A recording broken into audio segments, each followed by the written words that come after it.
que los derechos, y esto es lo que subrayo, los derechos de las transnacionales y del capital estén fuertemente protegidos por normas coercitivas, por tribunales arbitrales. O sea, una sanción de cualquiera de los tribunales arbitrales hay que cumplirla. Permitirme el símil, hay una policía internacional que ejecuta esta sanción en forma de embargos, en forma de bloqueos, en forma de sanciones económicas que se cumplen. Ahí engancha, en ese conjunto de normas de comercio y de inversiones, enganchan contratos de empresas transnacionales, las políticas del Fondo Monetario, las políticas del Banco Mundial, las políticas de la Organización Mundial del Comercio y aquí viene el tratado, toda esa tupida red de tratados de comercio y de inversiones que se extiende por el planeta en más de 3.000. ¿Sí? Ahí, en más de 3.000, en número de 3.000 estos tratados, ¿no? O sea, ahí engancha, por lo tanto no es una ocurrencia repentina, ¿no? Y la otra parte del derecho corporativo global, ¿cuál es? Una palabra que utilizamos mucho quienes trabajamos contra las transnacionales, que es la asimetría. O sea, protegen muy bien sus derechos, pero sus obligaciones están difuminadas. Porque ¿quién controla a la transnacional y al capital si sus países, país matriz y país de receptor, han firmado tratados sindicalistas de Colombia? No. Pese a que el gobierno de Colombia ha sido sancionado por el Comité de Libertad Sindical en sucesivas veces, sigue asesinando sindicalistas. O sea, la ejecutividad de esa regla es muy blanda y asimétricamente nada tiene que ver la OIT, un convenio de la OIT, con un tratado de libre comercio y menos, o de inversiones, con este tratado que estamos viendo. O sea, coloquemos en la asimetría. Esto no tiene por qué ser así, ¿eh? Esto es así porque hay relaciones de poder, relaciones de dominación del capital y de las clases dominantes sobre mayorías sociales y reinterpretan un derecho a su medida. Ahí está la asimetría. Bueno, pues ahí encaja el tratado. De alguna manera, como veis, es un derecho, podríamos hacer el símil de una gran cadena de dominación, ¿no?, que tiene muchos eslabones. Este tratado es uno de los eslabones duros, pero es el primer punto que quería subrayar. Segundo punto, en el conjunto de reglas formales. El segundo punto es, esto yo creo que se conoce más, y quienes estamos aquí de los movimientos conocemos, ¿no?, pero convendría subrayarlo, es la falta de legitimidad democrática del tratado. O sea, el secreto, la opacidad, la ausencia de debate, el desconocimiento, de alguna manera, ¿no?, de los negociadores, de los criterios que utilizan, de las decisiones que adoptan, todo ese procedimiento que lo envuelven de palabras como necesitan los negociadores confianza, discreción entre los negociadores, secuestro de documentos. O sea, hay ahí todo un criterio que rompe uno de los principios del Estado de Derecho, que es el de la legitimidad democrática de la separación de poderes. O sea, está roto en esta legitimidad de este tratado, que es todo lo contrario a lo que debe ser. Fijaros, no es que yo sea un añore ahora los procedimientos parlamentarios, pero conviene traerlo. No tiene nada que ver con un procedimiento parlamentario, que mira que tiene limitaciones.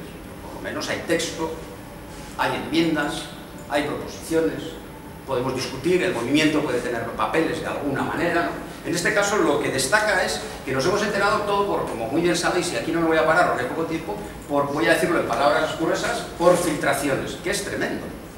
Pero incluso estamos viendo que los diputados, amigos y amigas nuestras europarlamentarios, ¿no?, en Bruselas, es que les secuestran papeles a ellos. Es que van a marcar papeles con chips, dicen. Es que hay que ir a la biblioteca del Parlamento porque no pueden sacar documentos. Esto es una cosa atroz, ¿no?, pero es una cosa que procedimentalmente conviene ubicarle ahí como pérdida de legitimidad. Pero no es para todo el mundo así. Es para los movimientos sociales, para hombres y mujeres, incluso para determinados sectores políticos que no están al servicio del capital. Porque, supongo que aquí sobra decirlo, el cuento ese de que el poder político no puede con el poder económico es parcialmente verdad, por no decirles mentira. El poder político está al servicio del poder económico. Y aquí se está viendo, con excepciones, que son los que sufren el secuestro de documentos. Pero digo que esto no ocurre a todo el mundo. ¿Por qué? Porque los lobbies económicos, de todos los sectores económicos, porque el lobby se mueve, quiere decir, desde el farmacéutico hasta el químico, hasta pasando por el fracking, por lo que queráis, el gran lobby económico, que de alguna manera representa los intereses de las transnacionales, de las clases dominantes, y que sus representantes políticos tienen perfecta complicidad, han conseguido que asesores, reuniones, propuestas y vinculaciones tengan perfecto acceso a los sectores económicos. Esto es un doble problema de legitimidad. O sea, falta de conocimiento, pero no para todo el mundo.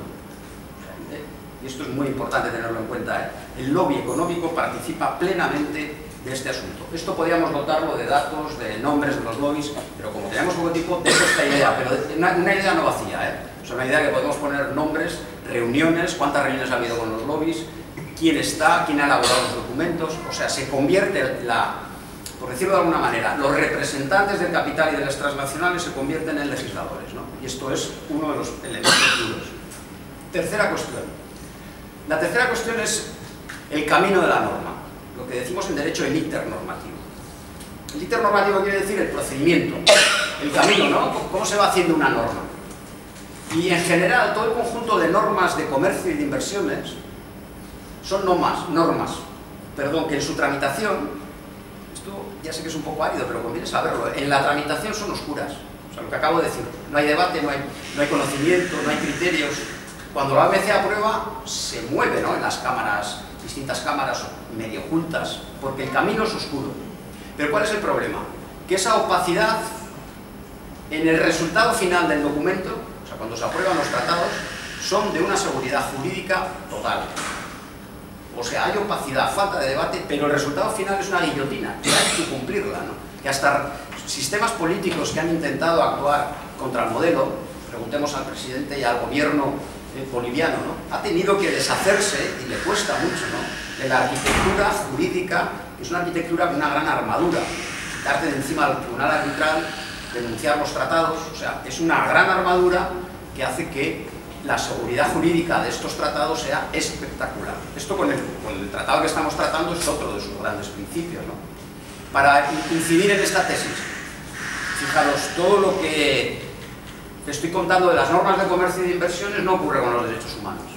Todo tratado de derechos humanos tiene un camino, un íter muy, muy abierto, de documentos, de foros, de debates, para bien o para mal, pero muy, muy abierto, muy transparente.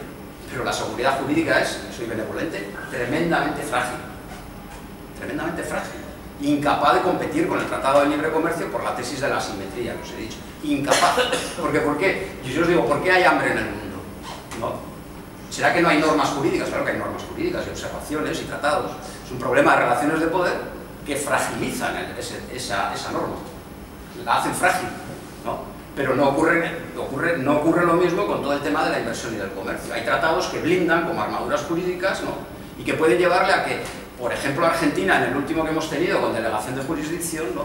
Un fondo buitre, que es una cosa tremenda, especulativa, ¿no? Pone patas arriba al país, ¿no? Le demanda a un juzgado en Estados Unidos y coloca a Argentina contra la pared, incluso entrando en dinero. No voy a entrar en detalles, pero eso es lo que quiero fijar, la idea de la ejecutividad, ¿no? Sin embargo, con el tema del hambre, con el tema del ébola, ¿no? O sea, no es razonable lo que ocurre. No hay norma jurídica, claro que hay norma jurídica. No es un principio universal la salud, es un principio universal, pero ¿qué ocurre? Que nuestros políticos, nuestros representantes del poder corporativo colocan en distintas dimensiones las dos estructuras jurídicas.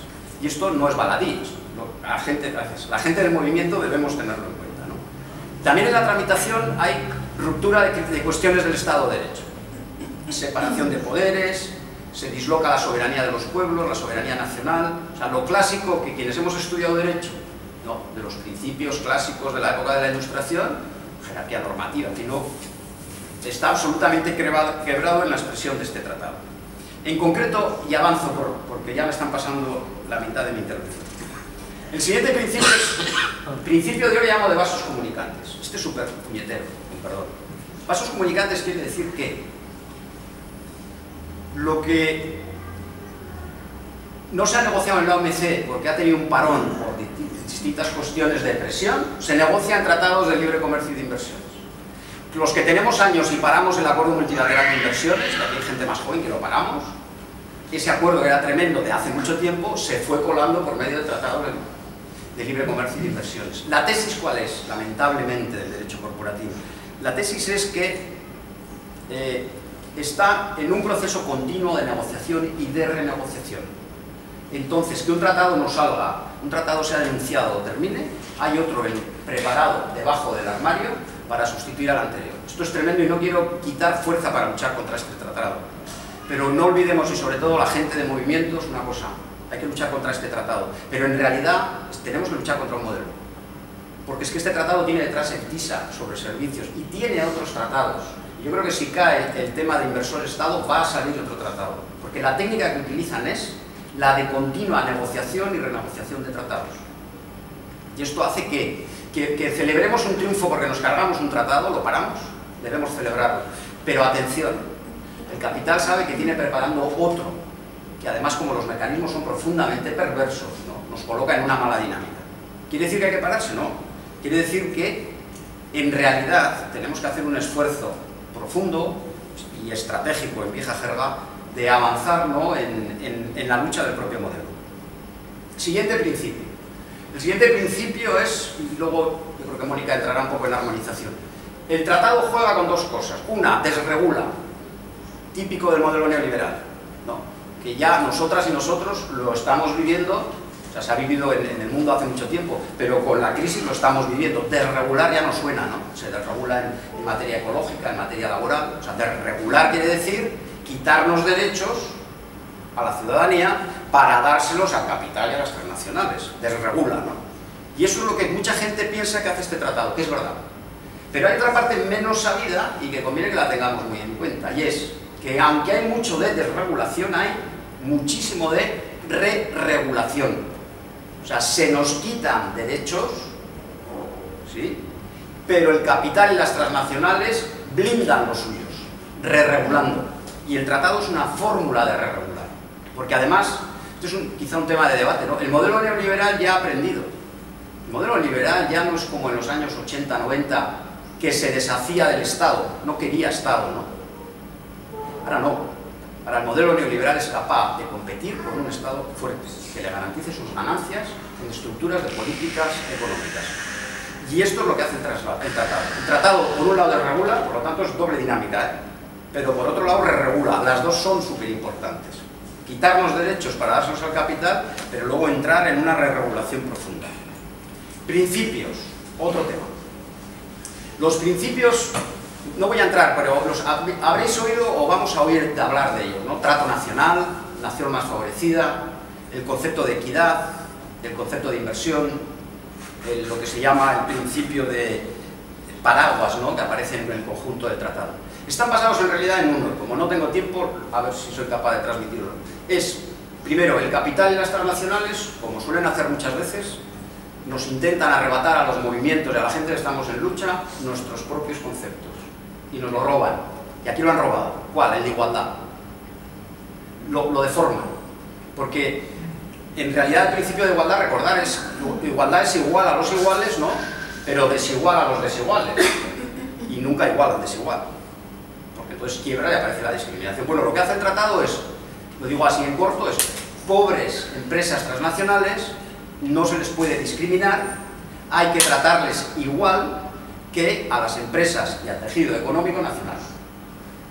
Esa es la trampa. Por la vía de que del trato nacional. ¿Qué quiere decir? Imaginaros, en mi tierra, en Euskal Herria, si la Diputación de Guipúzcoa, ¿sí?, financia a circuitos cortos de producción para la soberanía alimentaria a gente de la economía solidaria y les da subvenciones, dinero y una norma, va a una transnacional y le dice a la Diputación de Guipúzcoa: usted me está discriminando, aunque sea una gran transnacional de los agronegocios que viene de los Estados Unidos. Lo que les da al circuito corto me lo tiene que dar a mí.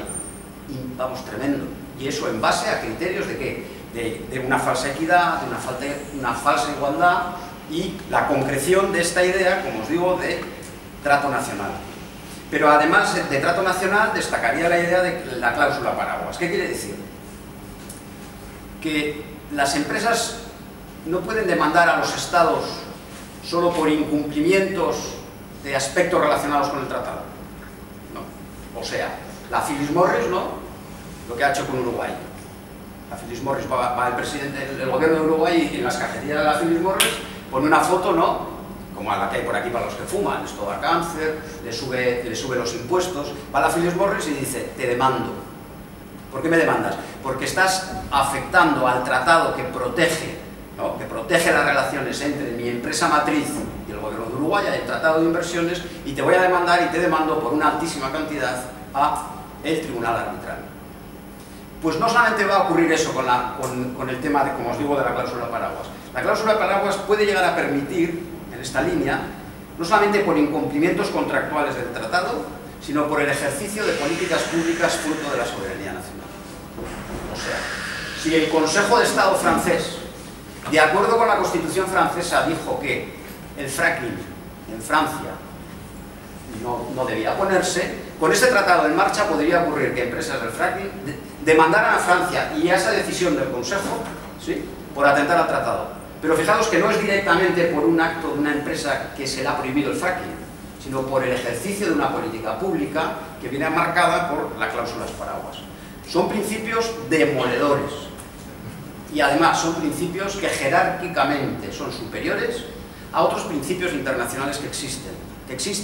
Por ejemplo, hay un principio internacional que dice no al enriquecimiento injusto, no al abuso de derecho, no al principio de codicia. Se retiran esos principios y se colocan estos que os acabo de decir en el juego de la relación internacional.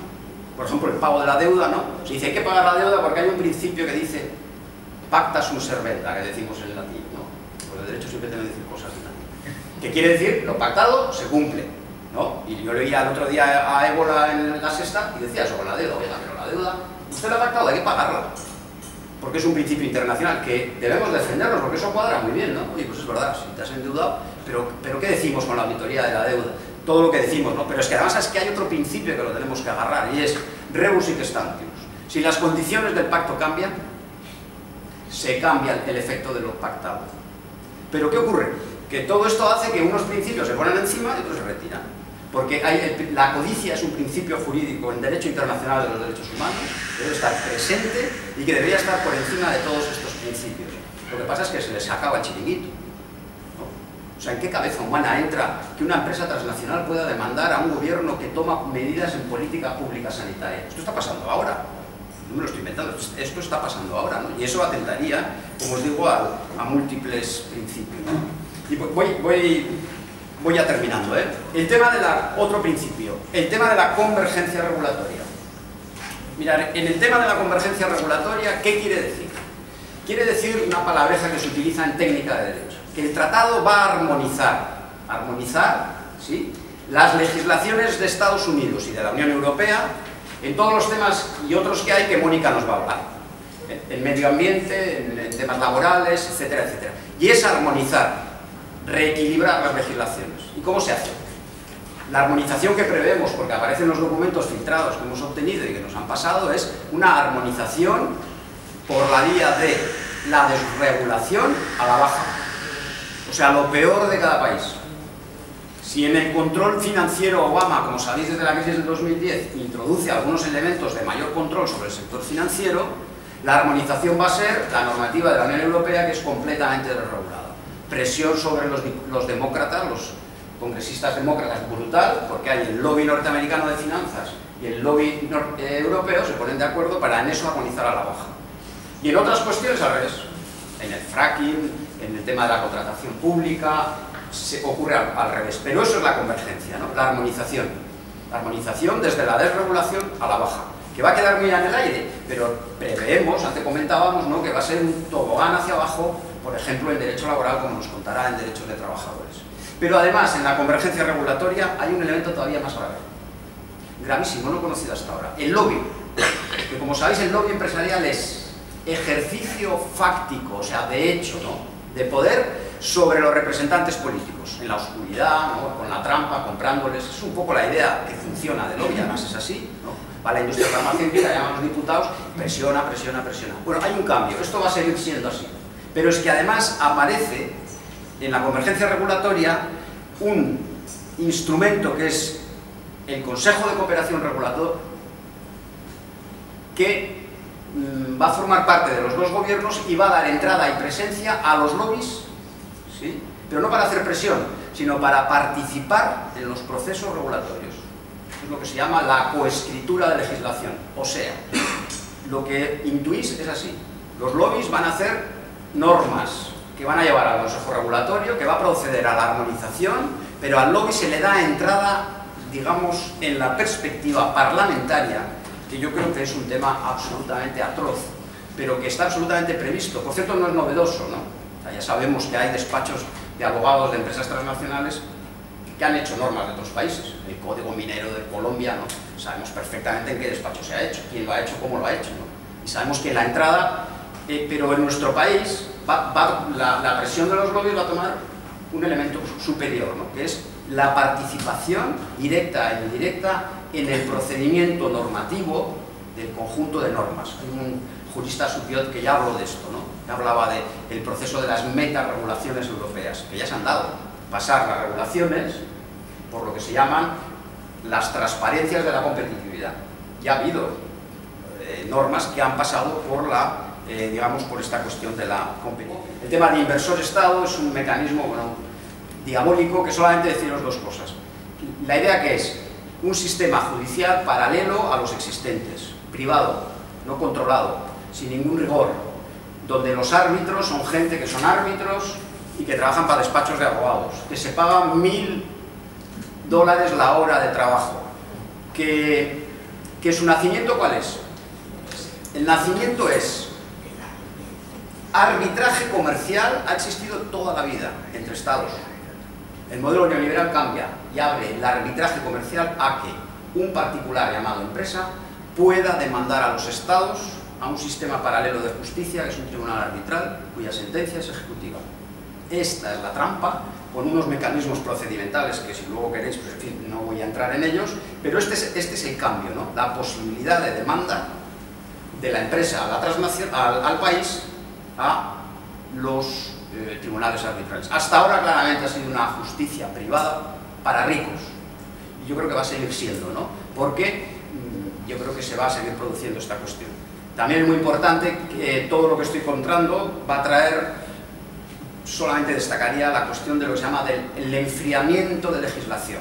Esto viene muy bien para partidos que en mi tierra tenemos, ¿no? Que son partidos que están con el modelo social y están con el tratado, pero siempre buscan algún elemento para decir, no me queda más remedio, yo, o sea, no estoy muy de acuerdo, ¿no? Pero no me queda más remedio que aceptarlo. Y eso va a ser el enfriamiento de legislación. ¿Qué quiere decir? Que como este tratado afecta a gobiernos nacionales, comunidades autónomas, en otros países gobierno regional, y no lo olvidéis, también ayuntamientos, está todo el mundo en el lote que está obligado con este tratado. El enfriamiento de regulación quiere decir que puede ocurrir que un parlamento, imaginaos el Parlamento Vasco que toma una posición progresista, o la Diputación de Guipúzcoa gobernada por Euskal Herria Bildu, decide tomar una posición progresista, va a tener el peligro de ¿qué? De que por los principios que os he dicho y por el contenido del tratado pueda ser demandada su decisión por muchísimos millones de euros al tribunal arbitral. Eso habrá grupos políticos que aguanten la presión, aunque va a ser muy difícil, pero otros muchos va a producirse el enfriamiento de legislación, que traduciendo es, mira, yo ya haría esto que me decís de prohibir el fracking porque yo no lo veo, bla, bla, bla, bla, pero mira, no me queda más remedio porque me van a demandar. Y les va a venir muy bien a partidos políticos que están ahí siempre haciendo zigzag, ¿no?, en esta cuestión. Y último tema, no está en el tratado. El último tema que os quería comentar, jurídico, no aparece en el tratado, es una interpretación que yo hago, pero que me parece importantísima decirla, es una valoración política, ¿no? El tratado tiene otra cosa que yo creo que hay que decirlo. Es un tratado tremendamente violento. El sistema capitalista es la pura esencia de la violencia, por la degradación natural, por la degradación de la naturaleza, por el aplastamiento de las mayorías sociales, para el enriquecimiento de unos pocos que rompen pueblos, rompen lenguas. Y es una violencia que históricamente conocemos. Ahora bien, este tratado es una expresión normativa de pura violencia que atraviesa el tratado de arriba a abajo. Ahora que están procesando a compañeros y compañeras porque han participado en un piquete con cárcel, porque hicieron no sé qué, y porque han hecho un acto de no sé cuántos, para violencia, para este tratado. Ahora yo ya le dejo. Este tratado. En primer lugar, van a comenzar a salir bastantes informaciones sobre el tratado en la prensa, por tanto yo creo que es importante comentar que el mareo, digamos, y la falta de transparencia que ha comentado Juan, comienza por las siglas, ¿sí? Hay muy diferentes siglas para este tratado, las que se está usando desde digamos, las organizaciones sociales, plataformas que están denunciando el tratado. Aquí en el Estado español son TTIP, ¿vale? El significado es Tratado Transatlántico de Libre Comercio e Inversiones. Pero van a ver TAFTA, van a ver ATSTI, bueno, en fin, con toda una serie de diferentes siglas, pero siempre se refieren a esto, ¿vale? Nosotros le decimos eso, TTIP. Aquí en la pantalla lo que tienen es la página web estatal, digamos, ¿no? El blog de la campaña. Quizás comentar que a día de ahora hay como, yo creo que así, más de 150 grandes organizaciones detrás y plataformas de la sociedad civil de todo el estado detrás de la campaña, ¿no? Entonces que se está incrementando la movilización, pero es verdad que nos falta información para, bueno, decidir qué hacemos con el tema, ¿no? Un primer apunte. Cuando el señor Ruggiero, que fue el primer director de la Organización Mundial de Comercio, se refirió a los tratados de libre comercio y de protección de inversiones que ha comentado Juan, él dijo, miren, los TLC, ¿no?, son el esfuerzo de crear una constitución internacional de los derechos del capital, ¿no? Entonces, va de eso, el tema es ese, ¿no? O sea, los derechos del capital, es lo que realmente ha ilustrado para mí muy claramente Juan. Y entonces para eso se está como revisando toda una serie de conceptos, y uno clave que se revisa en este tipo de tratados es, por ejemplo, el de inversión, ¿no? La palabra inversión, yo creo que a todos nos suena el hecho de decir, miren, yo voy a abrir una tiendita, por ejemplo, entonces voy a invertir de mis ahorros, ¿no? Invierto en este comercio y, bueno, pues la inversión es lo que yo he puesto aquí, ¿no? Pero en esta arquitectura, que se vuelve ya de la impunidad, como ha comentado Juan, inversión quiere decir también lo que yo hubiera podido ganar si se hubiera mantenido ese negocio, ¿sí? Entonces, les voy a poner un ejemplo con una placita que acabo de ver que tienen acá, que es una plaza privada. ¿Cómo se llama la plaza? Portal de Elche. Portal de Elche, ¿sí? De Elche. Esa plaza es privada, ¿no? Ya no es un espacio público, ¿no? Entonces, sí, de casualidad aquí al gobierno se le ocurriera retomar la plaza por una demanda de vecinos, etcétera, ¿no? Y volverla de nuevo un espacio público donde puedes jugar, sentarte, hacer lo que quieras, sin pagar por ello. Si eso ocurriera, la empresa podría decir, vale, me has expropiado, ¿no? Si me has expropiado, eso quiere decir que me tienes que indemnizar. Pero no voy a pedir que me indemnices por lo que yo he invertido en el chiringuito, en las mesas, en podar los árboles, etcétera, ¿no? No voy a invertir en eso. No pido que me indemnices por eso. Pido que me indemnices por lo que yo hubiera ganado si me hubiera quedado los 20, 30 años de concesión que tenemos. ¿Sí me explico? O sea, por las ganancias futuras, ¿no? Entonces, están revisando toda una serie de conceptos, como este que les acabo de decir de inversión, ¿no? De forma que todo esto se adecúa a estos derechos del capital, ¿no? Un segundo apunte, hay muchos de estos términos que están revisando y redefiniendo. Un segundo apunte, para los que hemos trabajado en relación a América Latina, creo que es un buen momento para volver a mirar a América Latina como un espejo roto, en el cual nos reflejamos en lo que traería este tratado si no lo logramos detener, que yo sí creo que lo vamos a lograr detener, ¿no? Como en América Latina se han detenido otro tipo de tratados, ¿no? Bueno, de este tipo quiero decir. Pero entonces mirando a América Latina y retomando el análisis de un economista mexicano que le recomiendo mucho, que se llama Andrés Barreda, ¿no?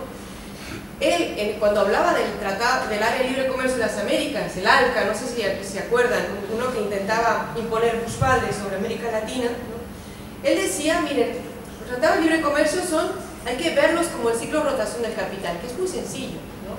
Entonces, años 70 son unos años en que el capital, digamos, invierte en América Latina. ¿Cómo invierte?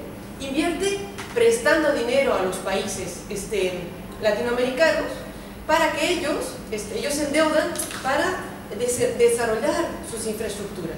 Un ejemplo clásico es Ecuador, ¿no? Ecuador se endeudó para desarrollar sus infraestructuras petroleras, ¿no? Sus oleoductos, etcétera, ¿no? Para eso se prestó dinero, ¿no? Entonces, es un momento en que el capital invierte, ¿no? Entonces, tú te endeudas. Pero luego la deuda crece tanto, se hace tan impagable, años 80, que llega la crisis de la deuda. Entonces, el mensaje ¿cuál es? Es, vale, tú no puedes pagar, no te preocupes. A cambio, vamos a hacer, o sea, vamos a reestructurar tu deuda, todo lo que quieras, pero tienes que hacer estos recortes, esos planes de ajuste estructural, ¿no? Entonces, creo que aquí me van viendo venir, porque es realmente lo que nos está pasando aquí, ¿no? Entonces, el momento en que el capital toma el control mediante planes de ajuste estructural o recortes, el capital privatiza y toma el control de esas infraestructuras, de esos sectores que habían sido desarrollados por el Estado, con fondos públicos, ¿no? Bueno, dándose, pero con fondos públicos, ¿no? Entonces ahí, recortes toman el control de esos sectores estratégicos, ¿no? Y ahí, años 90, es el momento de comerciar. Ya que se han privatizado, ¿no? Las infraestructuras, todos estos sectores estratégicos, podemos entrar en el libre comercio entre países. Claro, como tú controlas ya al otro país y sus sectores, te viene muy bien el hacer ese libre comercio, ¿no? Entonces, ese ciclo es lo que nos está pasando aquí. Exactamente, calcado. Deuda, recortes y ahora nos llega el Tratado de Libre Comercio, ¿no? Entonces, ese espejo latinoamericano yo creo que es válido también para eso, ¿no? Lo que ocurrió allá, si miran esa historia, que es también la historia de nuestras resistencias, de nuestras luchas, ¿no? Cuarto apunte. ¿Cuál es el contexto en que se está negociando el TTIP, ese Tratado de Libre Comercio, ¿no? Desde el punto de vista geopolítico, Estados Unidos está reconstruyendo, digamos, sus alianzas para hacer frente a un bloque de países emergentes, donde, grosso modo, hablando muy rápidamente, porque tampoco mucho tiempo, está China. Está China, ¿no? Entonces, ¿qué está haciendo Estados Unidos? Lo que están haciendo es lo que Hillary Clinton llamó una suerte de OTAN económica, y esa OTAN económica, ¿no? Está compuesta por ¿qué? El TTIP en el Atlántico, ¿vale? Es el tratado del que hablamos hoy. El TPP, que es un tratado idéntico, pero que se impone en el Pacífico y que se firma con toda una serie de países del Pacífico, ¿no? Pues están como rodeando geográficamente a China. Y entonces, y otros tratados que a ver si da tiempo de comentar ahora, ¿no? Entonces, en estos momentos, Estados Unidos en plena decadencia y Europa en plena decadencia pretenden dar un salto, digamos, ¿no? Y ponerse fuertes, juntar sus dos economías que mal que bien representan un tercio del comercio internacional, no está mal, ¿no? Frente a China, ¿no? Esa es la geopolítica en la cual se mueve el TTIP, ¿no? Bueno, entonces, ¿qué es el TTIP? El TTIP es un tratado que comienza, yo daré algunas pautitas de que no he mencionado Juan. Comienza a negociarse, bueno, el mandato comienza en febrero del 2013 y comienza a negociarse formalmente en julio de 2013, o sea, si se fijan es algo bastante reciente, ¿no? Acuerdo de libre comercio y de protección de las inversiones entre estos dos bloques gigantescos, Estados Unidos y la Unión Europea con sus 28 estados, ¿no? Pero aquí el punto es que uno podría decirse, bueno, si es un acuerdo entre bloques tan grandes tomará mucho tiempo, ¿no? Pero la idea es que las cosas vayan muy rápido, que pasen por la vía rápida, el fast track que llaman en Estados Unidos, ¿no? ¿Por qué? Porque la amplitud de los impactos de este tsunami, ¿no? Porque realmente sería un tsunami para el conjunto de nuestras resistencias, de nuestras luchas, ¿no? El impacto de este tsunami es tan grande, ¿no? Que hay un temor bastante fuerte de que justamente la gente, bueno, se rebele en contra, ¿no? Entonces quieren que pase bastante rápido, ¿vale? Entonces está el tema de la rapidez. ¿Cuáles son los tiempos? Los tiempos se han ido moviendo, o sea, van atrasados. Yo digo, por un lado van atrasados, ¿quiénes? Ellos, pues la Comisión Europea y el gobierno de Estados Unidos, pero nosotros también vamos atrasados. La sociedad civil, los que intentamos entender, estudiar lo que pasa, vamos atrasados. ¿Y por qué? Por la opacidad a la que se ha referido Juan, ¿no? O sea, la última filtración que hemos tenido ha sido de la semana pasada y ha sido que hemos conseguido ver el mandato de negociación que tenían los negociadores de la Unión Europea, ¿no? Que la encuentran aquí en este blog de la campaña, ¿no? Para que se den cuenta, ¿no? A dónde va el tipo de falta de transparencia, ¿no? Entonces, voy a ir como dando algunas pinceladas sobre los contenidos del tratado. Quizás ver que en ese mandato de negociación lo que sale es que hay como tres pilares, ¿vale? Donde tienen que hacer la negociación.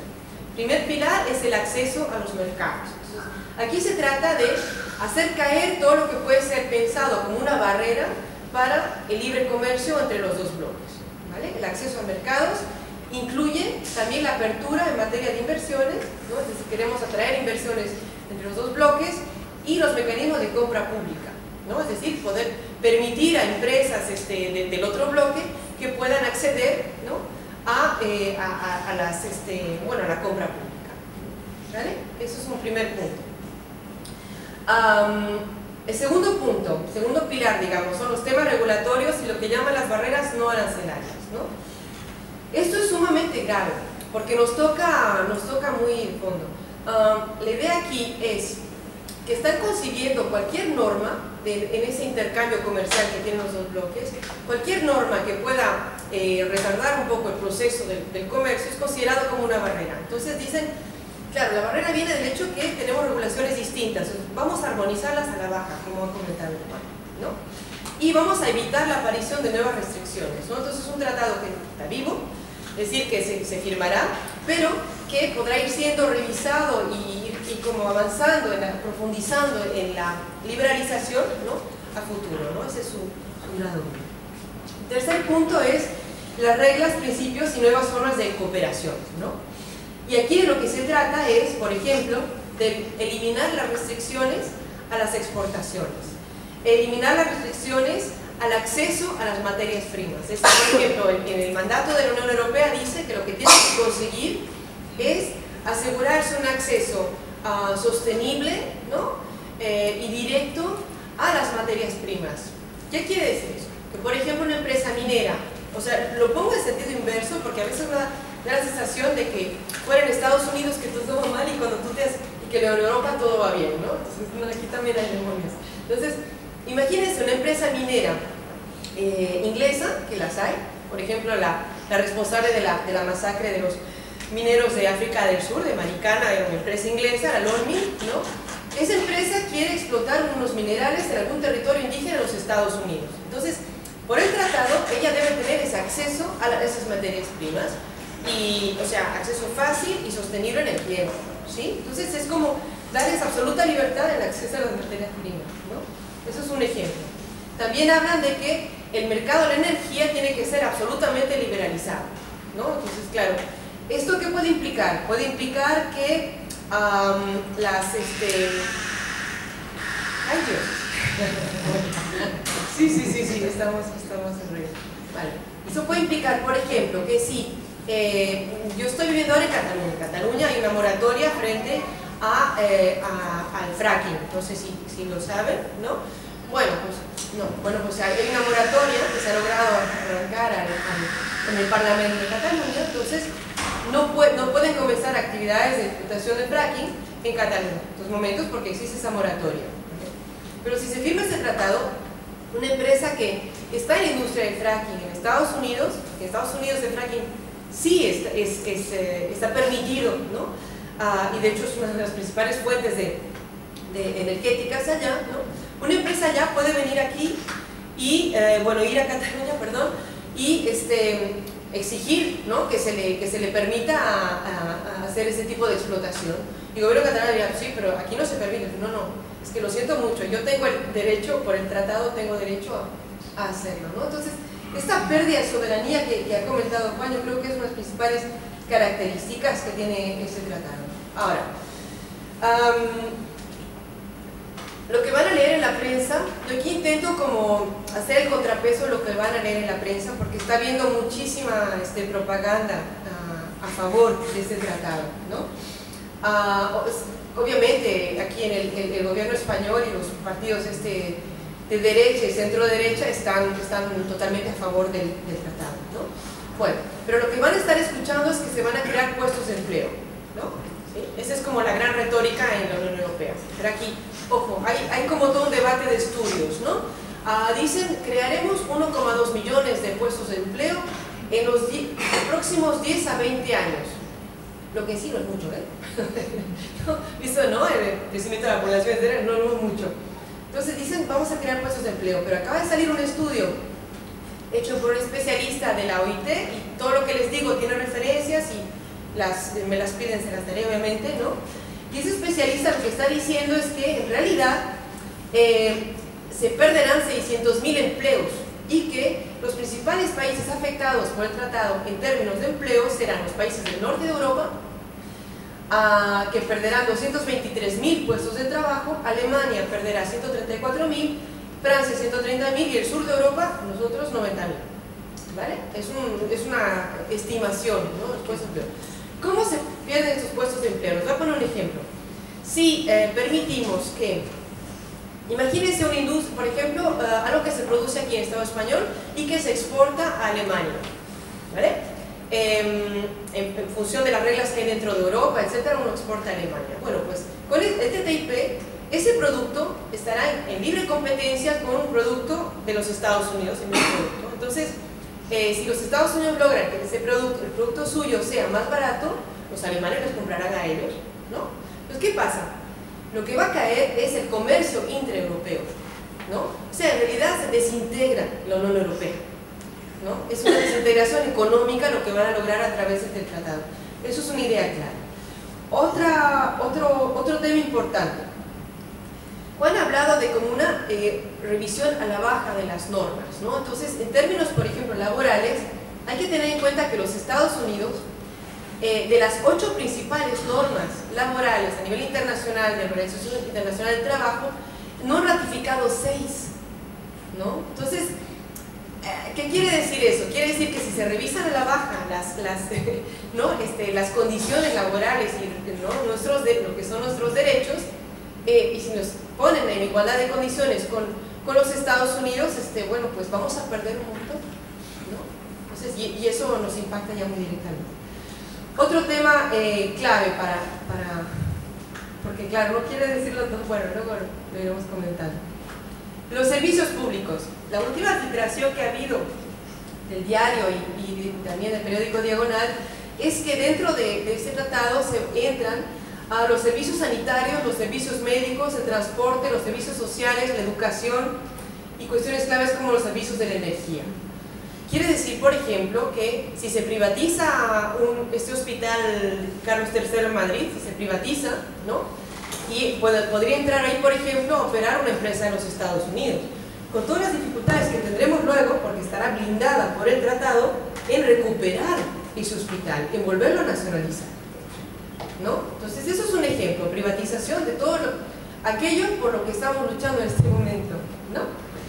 Ahora, si no pasara este tratado, el TTIP, hay otro acuerdo que se llama el Acuerdo de Comercio de Servicios, y las siglas aquí son TISA, y también estamos en campaña en contra. Es un tratado, el TISA, que está promovido por la Unión Europea, los Estados Unidos y varios países que, bueno, no les leo aquí, es una larga lista de países, Australia, Japón, etcétera, sus socios comerciales, digamos, ¿no? Que están intentando hacer, es un acuerdo secreto. Es tan secreto que una vez que entre en vigor, si se firma, tendrán todavía 5 años antes de, digamos, de permiso antes de publicarlo, ¿sí? Entrará en vigor, pero tienen un margen de 5 años para que sepamos qué hay dentro, ¿no? Y la gravedad de este tratado, les voy a poner un ejemplo, es que realmente, ¿cómo decir? Antes, con otro acuerdo que se llamaba, que también atañía a los servicios, que era el acuerdo del GATS, ¿no? Que es un acuerdo más antiguo, los países tenían el derecho de escoger qué sectores liberalizaban y cuáles no, ¿sí? O sea, por ejemplo, yo abro, digamos, aquí entren otras empresas, abro tal sector, pero la educación no me la toco. Eso ocurría en el GATS, ¿no? Pero lo que todo, salvo lo que has puesto en una lista de cosas que tú has decidido no liberalizar, ¿no? Pero una vez que se liberaliza, ya no puede regresar atrás, ¿no? Entonces, realmente estamos hablando de firmes candados que se están poniendo a toda una serie de ámbitos que atañen a lo más, como decir, lo más vital de nuestra sociedad, es decir, los mecanismos de la reproducción social.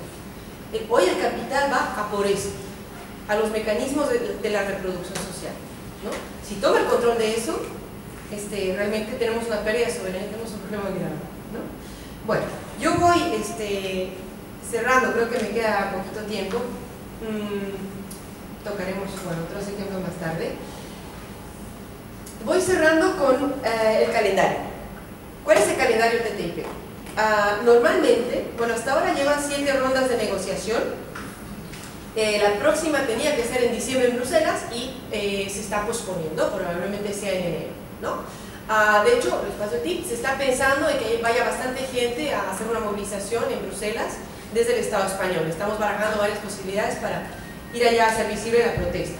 Irán de muchos países irá gente, ¿no? El tratado de TTIP tendrá una firma y entrada en vigor provisional, que eso sí que ocurre sí o sí, ¿no? O sea, lo van a firmar, ¿vale?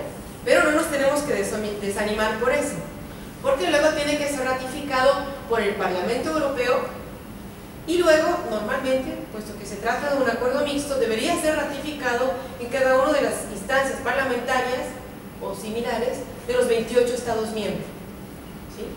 Si cayera en uno, bastaría con un solo parlamento que lo rechace para que caiga todo el tratado. Hay lugares, por ejemplo, como Bélgica, donde no tienen un congreso como nosotros. Aquí sería solamente Madrid en el congreso, ¿no? Pero hay otros países donde tienen varias instancias donde tienen que pasar, ¿no? Claro, para protegerse de eso, porque es muy arriesgado. Imagínense que estuvo a punto de ocurrir con Colombia, que el Parlamento alemán estuvo a 2 dedos de tumbar el acuerdo de libre comercio entre Europa y Colombia, ¿no? Bueno, es cuestión de votos, ¿no?